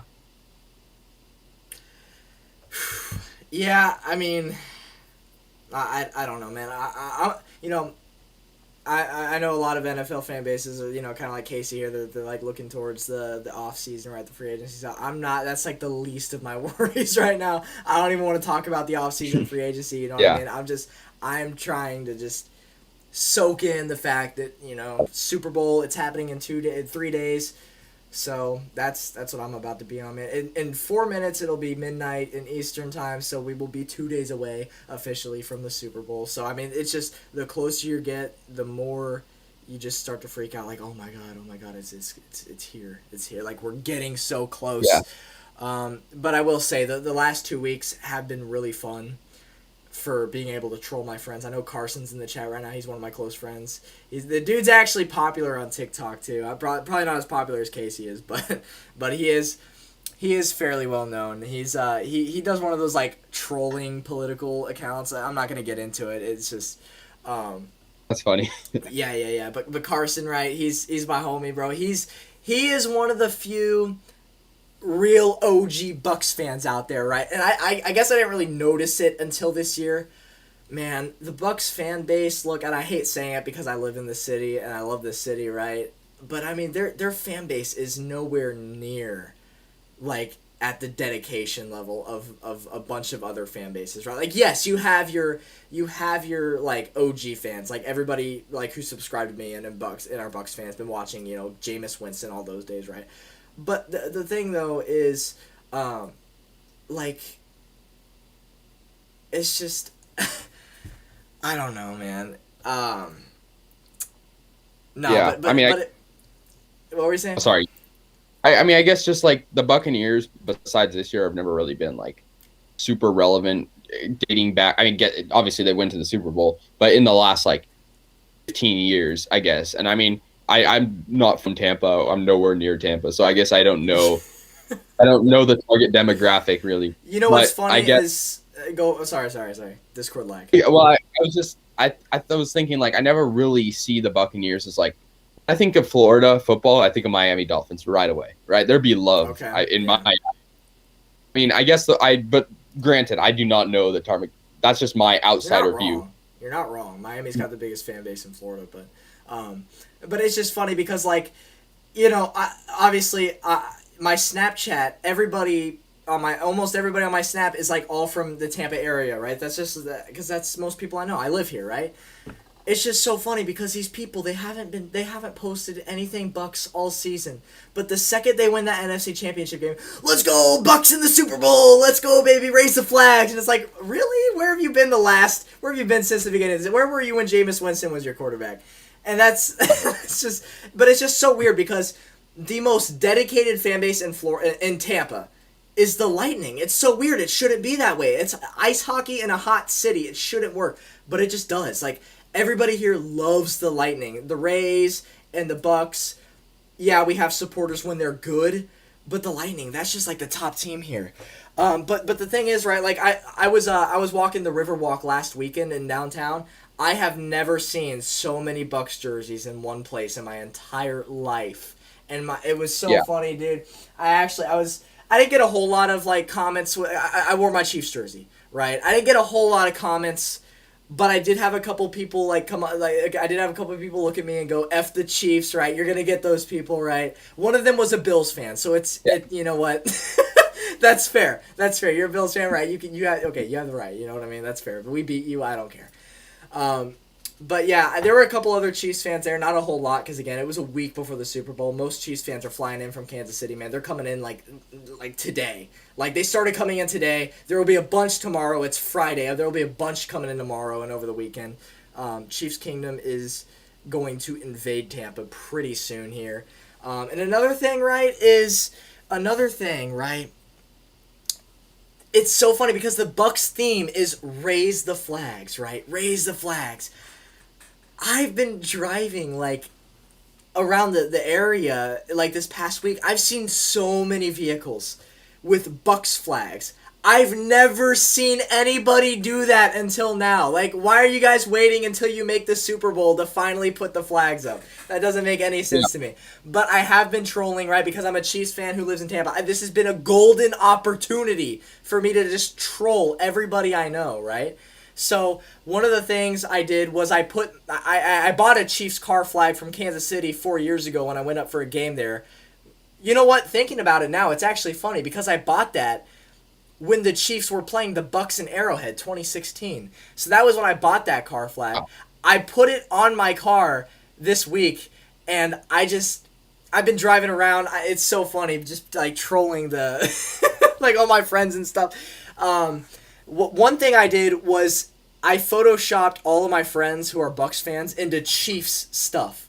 Oh yeah, I saw that. And I don't, you know what, I'm just going to go ahead and put it up on the screen here. I don't know how, I'm sure they're fine with being on a stream, you know what I mean? Here it is here. I'm really proud of this, you know what I mean? So, I photoshopped everybody in something Chiefs. I had a lot of fun making that, and, yeah, so I posted that on Instagram just kind of like as a troll. Hey, 1 week until the Super Bowl, right? So I did that. Another thing I did, right? You know what? I'm not going to show the pictures because it has my phone number and I don't want to leak that. But what I did was like I had like a picture of me in my jerseys and it said like the Jersey guy, free rentals for Super Bowl, rent Chiefs jerseys, right? Yeah, just that, just silly stuff, right? My neighbor who lives right next to me, right? He kind of started this war, you know what I mean? I was pulling into my driveway, and when my garage door was opening, I noticed, like, decor on it. And as I get closer, it's pirate stuff, right? It's pirate stuff. And I'm like, oh, hell no, dude. You're not doing this to a Chiefs fan, man. You started war, you know what I mean? So I took that down, threw it in the trash, you know what I mean? Me and my dad go out later that night, and we put a Chiefs license plate. We zip tie it to the front of his truck. And, like, the next day, the dude, like, drove off with it, didn't even realize. It was so funny. So today, I open my garage. I'm about to leave my house. What is this hanging on my Chiefs flag? It's a Bucks banner. You know what I mean? So you know what we did, man? We took that Bucks banner down. We put it under his truck tire to see if he would run it over as he was backing out. He didn't. But that was kind of our, like, counterattack right there. Yeah, so, I mean, and, that's like, just... it's fun. You go for it. Sorry. Yeah, sorry. Like, just like going back to your point about people not talking about them until now, like that was literally with me last year with the Niners being in the Super Bowl. Like just like, seeing everyone, bang bang Niner gang, right? Like everyone's talking about them, right? And like, where are they now? Like no one talks about them, and like I guess it's kind of funny because one way you could probably tell if someone's a Bucks bandwagon or not. The Bucks got new jerseys this year, and so if someone, I mean, I guess you saw people wearing these new Tom Brady brand new jerseys, like they're probably I'm not saying they're a bandwagon, but like I guess if they're just wearing that, you know, you can probably tell these people with the creamsicles are probably going to be the more loyal fans. So the most loyal fans are the ones that wear the alarm clock jerseys. Those things are so ugly. They represent nothing but failure. You never made the playoffs in those jerseys. So if you're a Bucks fan and that's the jersey you wear, you're a real one. You're a real one because you did nothing in those jerseys. So, yeah, I mean, I've seen a couple of those. Those are real fans, but I've just seen so many people in the new Pewter jerseys, Gronkowski jerseys, Brady jerseys. I'm like, okay, guys, nice. You just got your first Bucks jersey now that you're in the Super Bowl. Congrats. You know what I mean? I'm going to go over some of the comments that I noticed while I was talking. So first one was Brett, are you mad that it could have been 3 straight Super Bowl appearances? I think about this all the time, Isaac. I think about this all the time, and my conclusion is that I don't think we would have made 3 straight Super Bowls if we would have beat the Patriots in overtime. Guess what would have happened? We would have made the Super Bowl. We probably would have beat the Rams. We probably would have won that Super Bowl. And guess what would have happened? Bob Sutton would have stayed the defensive coordinator of the Chiefs. That guy was horrible. All season I was advocating for the Chiefs to fire him. One thing about the Chiefs, Clark Hunt, Andy Reid, they are loyal, right? They won't fire somebody until it's absolutely necessary for the success of the team, right? So One of the reasons I was there. Okay, there was really only one reason I wasn't mad that we lost to the Patriots. That one reason was because we're probably going to get to fire Bob Sutton now, right? If the Chiefs would have won that AFC Championship against the Patriots, won the Super Bowl, we would have kept Bob Sutton. We would not. We probably would not have made it to the Super Bowl the next year. It probably wouldn't have happened. That 2018 Chiefs defense was horrible. It was one of the worst ever. It was horrible. And just the storyline. You look at the Chiefs-Rams Monday night game. The Chiefs become the first team ever to score 50 points and lose. You only do that if you have a horrible defense. And that's exactly what the Chiefs had. A horrible defense. And it was led by Bob Sutton. And I'll tell you what, when we fired him, the second I got that notification that we fired him, I was the happiest dude on planet Earth because I had been advocating all season for the Chiefs to fire him. He was horrible. And I still have public videos. You guys can go look after this stream. If you go back to my 2018 videos, I literally have videos titled, like, Fire Bob Sutton in all caps. I'm screaming at my phone camera, swearing every other word. Like, Look, I'm sure he's a great guy, but, like, as for the defensive coordinator position, I hated him. He was horrible. And so, yes, we probably would not have made 3 straight Super Bowls. If you look at it in the bigger picture, it was probably for the greater good that we lost that AFC Championship. That's the way I see it as a Chiefs fan. Because we probably would not have fired Bob Sutton. We probably would have lost the next year. Another thing that is in this chat here, what do you have as a Super Bowl snack? Baja Blast and Doritos. That's my Super Bowl snack. And actually, go on. I wish Chick-fil-A was open on Sundays because I would be getting that, but I'm probably just gonna get it. Yeah. That's a good one. I don't know. It'll be interesting to see. Yeah. But what were you saying? It's funny you say what's your game day snack. So whenever I go up to Kansas City for Chiefs games, I always go to Jack Stack Barbecue. Like, right, that's what Kansas City is known for, barbecue, right? And so that's like my favorite barbecue restaurant there, Jack Stack. And in fact, I order their barbecue sauce from Jack Stack, and I have just a bunch of bottles of it just to have throughout the seasons. You know what I mean? It's goated. It's the best stuff you can have, right? And my dad, he actually like catered Jack Stack to Tampa. And a lot of people ask me, how does that work? Well, what happens is they cook it, then they freeze it, then they ship it. And you just keep it in the freezer, you heat it up when you're ready to eat it, right? So I have about $200 worth of Jack Stack in my freezer downstairs that we're going to heat up on Super Bowl Sunday. We got that stuff catered from Kansas City. You know what? If you want to call me a bandwagon, you can't even argue me anymore, man. Like, literally. I mean, my favorite barbecue joint in Kansas City got that stuff catered down here to Tampa for the Super Bowl, man. Big deal. So, yeah. I guess people are wanting to hear our opinions on Watson and I guess the Raiders speculation. And I've done hours of research on this. Oh, I'm sure you have. And I listened to 4 podcasts about it. And it's all coming to the same conclusion. And that conclusion is Carr is good. I think we all have to agree. Carr is a good quarterback. Do good quarterbacks win Super Bowls? Hell no. Jared Goff lost a Super Bowl, right? Jimmy Garoppolo lost a Super Bowl. Those are 2 prime examples of good quarterbacks. Maybe I'd say Garoppolo's maybe a little bit less than good, right? So then you think like, well, he isn't Carr the problem then? And I think, yeah, he's part of the problem, right? I think the Raiders collectively are a problem. But I think if we're going to fix something on the Raiders, it's got to be the defense first. Now, if we can get Richard Sherman, if we can get good D linemen, then I think maybe you shop for a quarterback. But I think 4 teams have interest in Carr. That he's definitely valuable. I don't think he's a bad quarterback. I think if you give him some more time, I guess maybe 1 more year is probably the deadline to make the playoffs. Because if we're being real, Carr's track record is kind of pathetic, right? The 1 playoff in which he didn't even play, and those rest of those years they missed the playoffs, and they've been depressing years. Would I love to see Deshaun Watson on the Raiders? Hell yeah, I would love that. I mean, he's like in my eyes a top 3, top 4 QB right now in the NFL.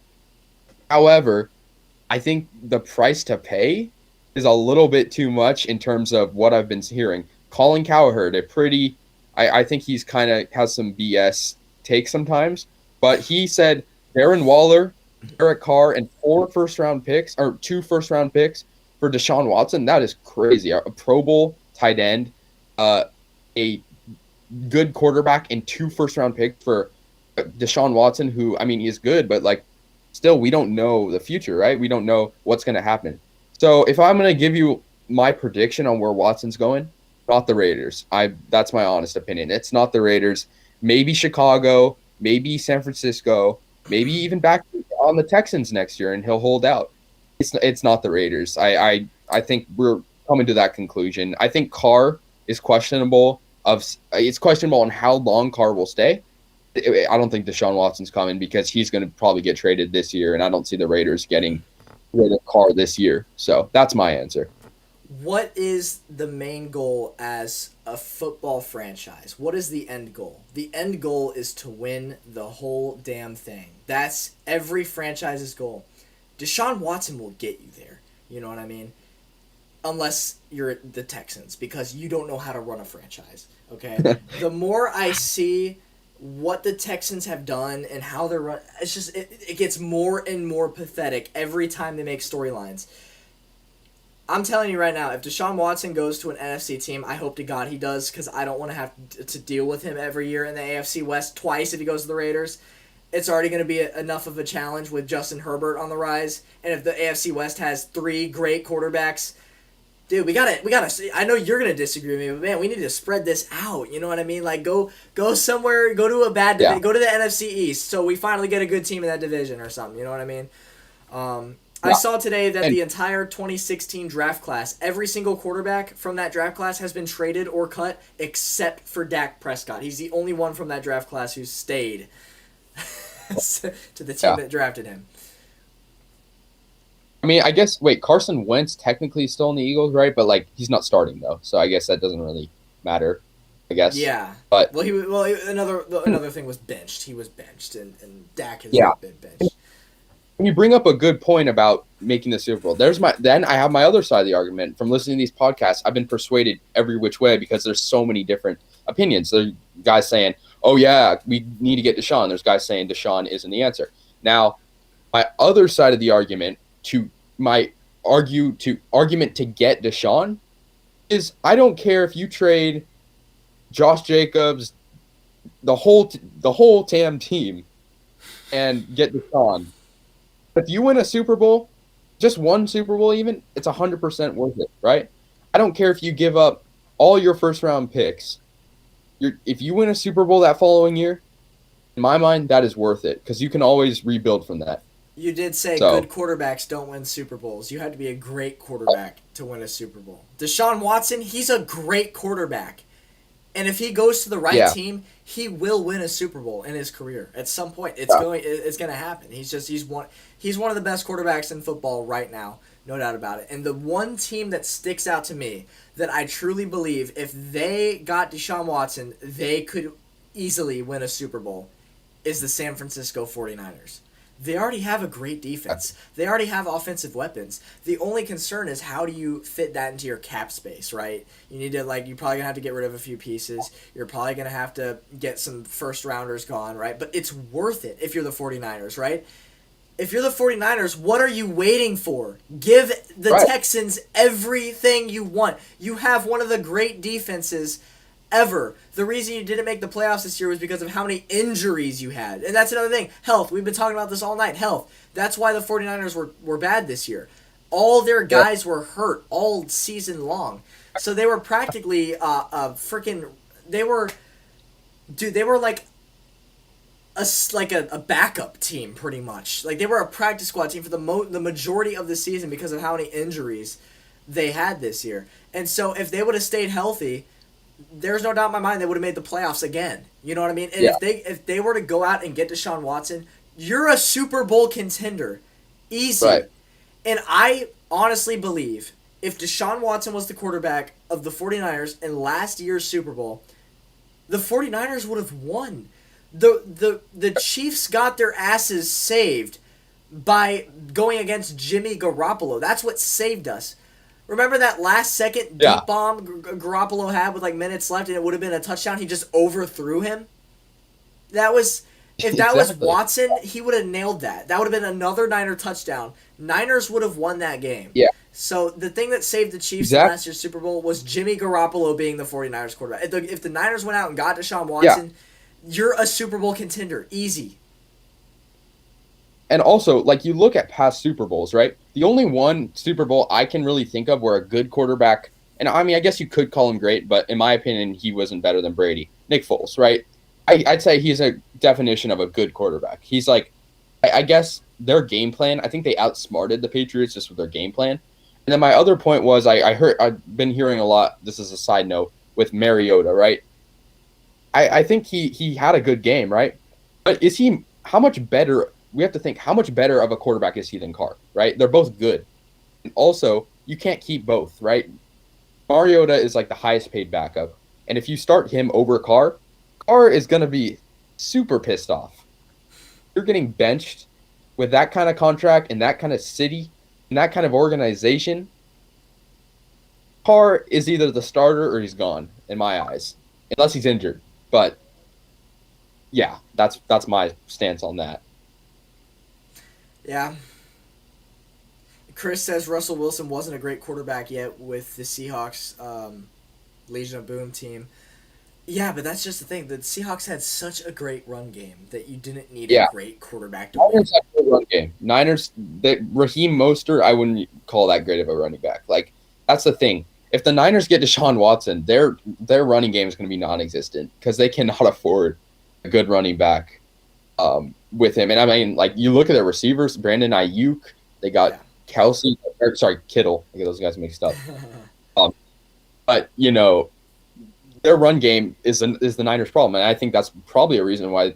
Another reason besides Jimmy G playing pretty badly, I think the run game for them. I mean, they had Raheem Mostert and they had like Jerick McKinnon, who are both, in my opinion, average at best. Your run game has to be good too. Not in the Seahawks. You know, they played the year before they played the Patriots. They played a great quarterback in Peyton Manning, but that was just an abysmal game, and also like I don't know. I feel like the run game for the Broncos wasn't that good either. So running game is actually like a pretty big factor in it, in my eyes. But Yeah. yeah, One thing that I haven't said yet, which is like the last thing here on my list of things to say, is you look at the Buccaneers. Back to the Super Bowl talk, right? You look at the Buccaneers. I think it's safe to say that the whole time they were really only one good quarterback away from being a Super Bowl team. Like, they had Jameis Winston. He's garbage. There's a reason you didn't make the playoffs in 12 years. But we all knew for the past couple seasons that the Bucks had a good defense. They had great offensive weapons. Mike Evans, Ronald Jones. I mean, we've known that the Bucks have been capable, but they just never had the quarterback. You know what I mean? And so they go out and get Brady, and look, they're a Super Bowl team. And so I think it just shows that they were really only one quarterback away from making it here. And again, can they get back next year? Time will tell. We'll see. Can Brady do one at 44 in his last season? I don't know. But I do think if I were Brady, I'd probably want to retire if I win the Super Bowl this year. Just so I can say, hey, I beat Mahomes. I'm done. Peace out, mic drop. You know what I mean? Like, if I were Brady, that's probably what I want to do. You know, I wouldn't want to stat pad, go yeah, one more season and then, like, not even make the playoffs or something. You know what I mean? Just end on a high note. Dude. yeah, Do what Peyton Manning did, yeah. right? End on a high note. And on that same year, I'd argue. I mean, he won MVP, but another example of a good, not great QB, Cam Newton, right? I'd say he was a good QB, but even though he won MVP, I think it was just because of his circumstances and the fact they went 15-1. I don't think he was a great. I think he was kind of a one-year wonder. Same with Matt Ryan. I think you can have one good year. I don't think it means you're a great quarterback, right? I think it's only the great ones that win, and I think there are some exceptions like Nick Foles, And I mean, I guess even the Raiders, like I hate to say it, but I don't think Rich Gannon, when they lost to the Buccaneers, was a particularly great. I think he was the MVP, right? But I don't think he was like a Patrick Mahomes or Tom Brady specimen. It's those guys that win the Super Bowl. You can go to a Super Bowl with a good quarterback, Jared Goff. He was average, right? But they didn't win for a reason because it takes greatness over like decency in my eyes. So yeah, Cam Newton might have been a 1 year wonder, but he certainly planted his seed in American culture with the freaking dab. You know what I mean? yeah, Like he left his mark in society. Like he might have not been a Super Bowl winning quarterback, might never been like a great quarterback, but he had the dab. That just that kind of. And I have a yeah, huge drop in viewers as I say that. Yeah, I'm sorry. I'm sorry. I'm sorry. Yeah, no, I'm being a smartass. I felt like I needed to say that, but yeah, I don't know, man. I mean, how long do we want to go on for this for? Because I mean, I feel like we've covered pretty much everything. yeah. It's one game. It's hard to like talk a long time about Yeah, it, I mean, we've but been going on for an yeah, hour 35. That's not bad. Not bad. All right. Well, just went from 20 viewers to 13 viewers in a matter of 5 seconds or something like that. So I think it's safe to say we're getting a little bit late, getting a little bit deep into the stream. But I mean, I guess we could take a couple of questions before we head out. If the chat wants to go on and give their predictions, maybe ask us a couple of questions. You know what I mean? Just keep it rolling for maybe like 5 more minutes. yeah, yeah. And also like Brady, I guess that Brady said he wanted to play at 45 or past 45, and like I guess people take that seriously, but like I guess it's gonna take a toll on his body at some point. And like I think the offensive line, New England was a lot better for him than Yeah. the Buccaneers, but yeah, Um. So, will there be a post Super Bowl stream?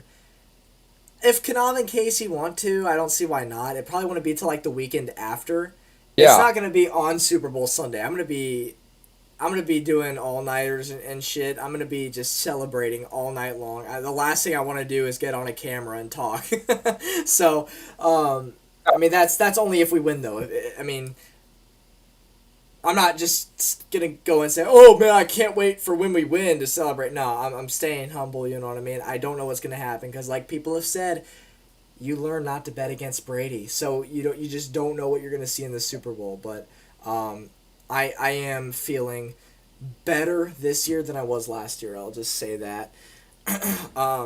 So I yeah, mean, it's post Super Bowl stream probably like the weekend after the Super Bowl. So like next weekend. Um, who has a yeah. It better also chance of a gives us time to like, Yeah, we got to process everything. Talk, you know what I mean. Who yeah. has a better chance of a Super Bowl appearance next year? Casey. Between the Chiefs and Bucks, I think it's just in general. I gotta Oh, oh he's saying Chiefs or next Bucks. year. Chiefs or Bucks. Who has a better chance of coming back? Yeah, honestly, I'm gonna let Casey answer first, but I'm just gonna say I don't think that's a very close call. Yeah, I got to go with the Chiefs just because it's really uncertain like what's going to happen with like the Buccaneers. And also the Buccaneers, let's not forget, their coaching sucks. Like Bruce Arians is not a good coach in my opinion. I know people are going to disagree with that, but like the coaching, I feel like the thing with the Chiefs, like part of it is they're a really good football team, but another thing is like they just outsmart every other team. Like you said, that unguardable Great play, coaching. that underhand throw. Andy Reid is like I think he's even. I mean, I think Belichick is probably a better coach just because of his like legacy. But I think Andy Reid is a smarter coach. I think he outsmarts every team he plays and wins. I think smart. Like football is a game of IQ and your mind, and I think he does that well. So I think it's the Chiefs. Yeah. The one thing I read about this, another thing I read about the Super Bowl matchup when we're talking about coaches, is the fact that Andy Reid and Bruce Arians are both very aggressive coaches, like fourth down, let's do it type coaches. Like they're both two of the most aggressive coaches in the game, and that's another reason that this is gonna make for a good Super Bowl. Is like if there's a 4th and short, you can bet either side they'll go for it. You know what I mean? And so, or Chris wants to hear talk about the Eric Bieniemy head coach situation. I thought for sure that dude was gone. I thought for sure he was gone, but he didn't. He didn't get hired, and it makes you wonder, right? If nobody wanted to hire the offensive coordinator of the Patrick Mahomes-led Kansas City Chiefs, dude must have screwed up at his interviews or something, man. Like, he must have just, like, botched some of the questions or something. I don't even know, dude. I do think eventually he'll be a head coach somewhere, but it is kind of shocking to me that he didn't get hired this season. Yeah. Agree with that. Yeah. Isaac, no. Yeah, you got it.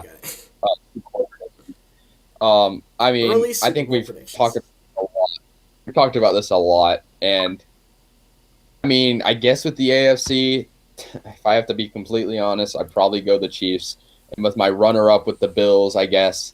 NFC, it really depends on the offseason. NFC has a different representative every single season. There's somebody new in the NFC every single season, and then with the AFC, it's like Patriots, Chiefs.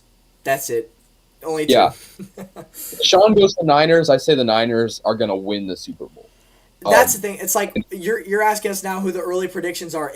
We can't really say until all the quarterback situations have been sorted out. You know what I mean? Because we can't predict who's going where. You know what I mean? But I think if Deshaun Watson goes to an NFC team, whatever team he's playing for, unless they're I don't even know, some horrible team like the Giants. Say the Giants. Yeah. Then no, I think whoever Deshaun Watson goes to in the NFC will make it to the Super Bowl. But right now he's a Texan. He's in the AFC, so we don't know. As for the AFC, it's the Chiefs. It's the Chiefs, but only if they stay healthy. That's the key to everything. If Mahomes plays a healthy season, if the O-line, Mitchell Schwartz and Eric Fisher, if they stay healthy the whole season, if our defensive pieces, Tyrann Mathieu, Frank Clark, Chris Jones, if they stay healthy all season, obviously Tyreek Hill, Travis Kelce, if they stay healthy all season, no doubt in my mind, we'll be in the Super Bowl again. No doubt in my mind. Yeah. The Patriots made three straight Super Bowls, like right before the Chiefs just made these last two. The Patriots were in 3 straight Super Bowls. If the Patriots can, why can't the Chiefs? That's the way I see it. And also, like, back to Deshaun Watson for one final time.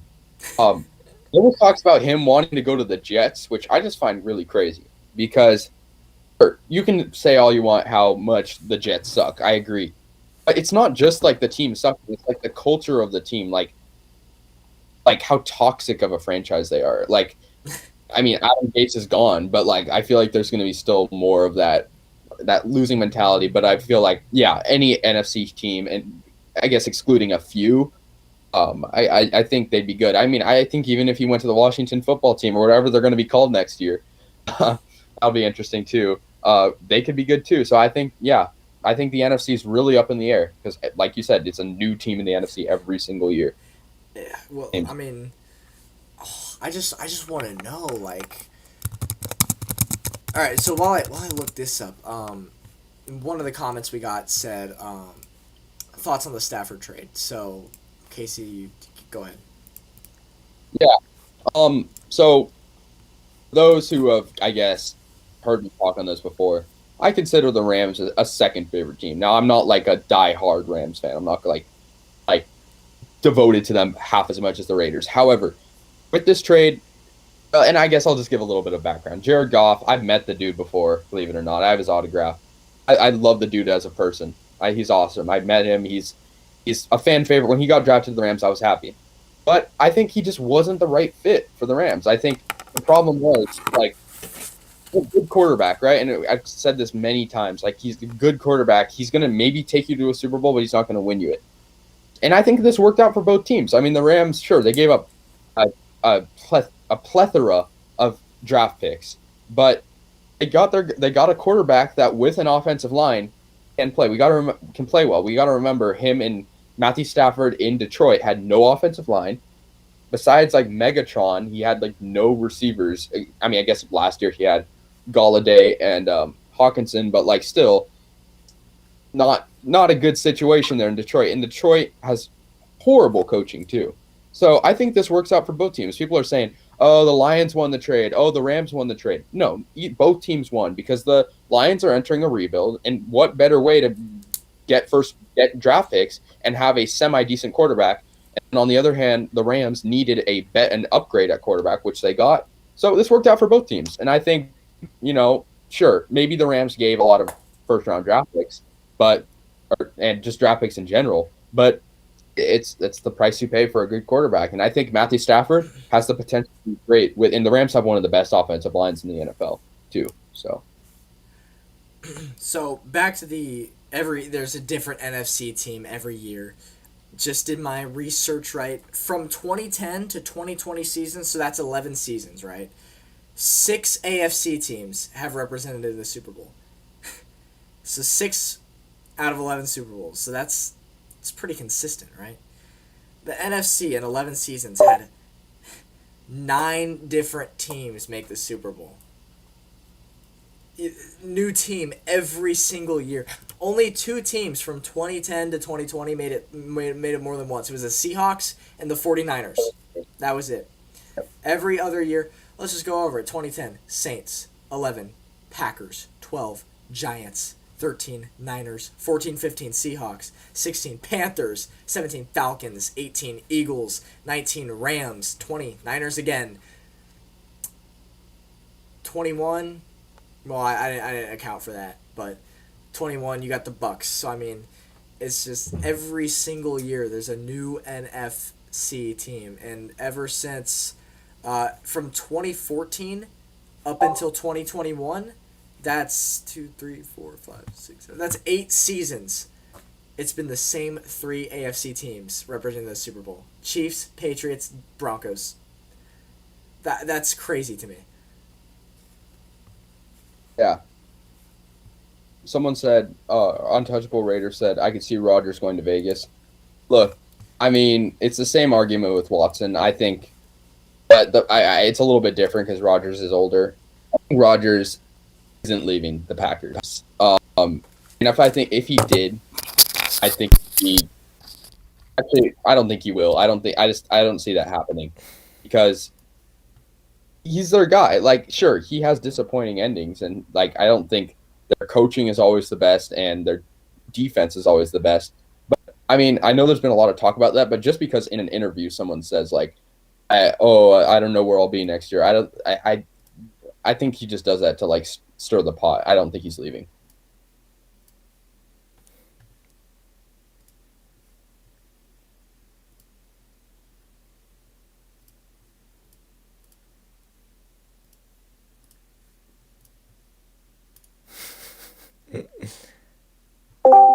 Oh my god. All right. Yeah, my headphones died and it screwed everything up.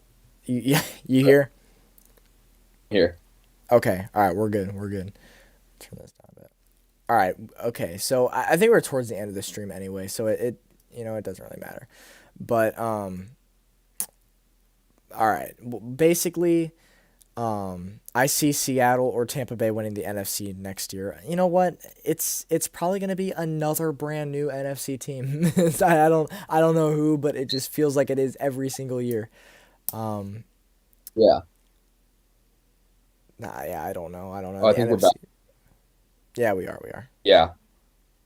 Yeah, but like anyways, I think a lot of quarterbacks that say that they want to leave don't technically want to leave. I think it's just like in the media, but Watson like officially requested a trade. And also like I guess so I think someone said Rodgers going to San Francisco makes sense. Yeah, I agree with that because like he's a native of like Northern California. I definitely can see that happening. It's kind of crazy to think that Jared Goff, Tom Brady, and Aaron Rodgers were Niner fans when they were kids, which is really funny to think that like and all the Niners could have gotten Aaron Rodgers. That's the funny part, but they drafted Alex Smith, and we all know what happened with that. And Jared Goff I'm pretty sure wanted to be a 49er. I'm happy that didn't happen. But anyways, like I think him to San Francisco would probably be the most possible thing. But yeah, I mean, I don't think being a fan of that team as a kid necessarily means you're going to go to them. But I mean, I guess it's kind of funny. And I like Tom Brady's from San Mateo, California. And like, it's just so crazy how many quarterbacks come from California. I don't know. I find that funny. Huge state. That's true. All right, man. Yeah, I mean, I'm gonna go ahead and end off this stream now because, well, it's late. It's late. I need to get to bed, man. I gotta wake up hella early for a freaking haircut, which I'm not too happy about. But it is what it is. Gotta get ready for the Super Bowl weekend, man. It's gonna be a big deal, man. I hope y'all have a great weekend. I hope you have a great Super Bowl Sunday, right? I hope y'all have like some hella dope parties. You know what I'm saying? But all I'm gonna say, man, go Chiefs. You know what I mean? Just got the shirt yesterday. AFC champions, baby. Let's go. We in the Super Bowl for the second straight time. And that's all I got, man. Casey, you want to end anything off? Yeah, it'll be kind of depressing to watch, but I guess it's cool that both the highlight of it is going to be the Gatorade color, I guess. Oh, the Gatorade color, see. the coin And flip. yeah, All right, man. All right, catch y'all in probably next weekend, post Super Bowl. We'll see what happens. Thanks for watching. Like always, shout out to the real ones, the notification gang. You know what I mean? I will see you next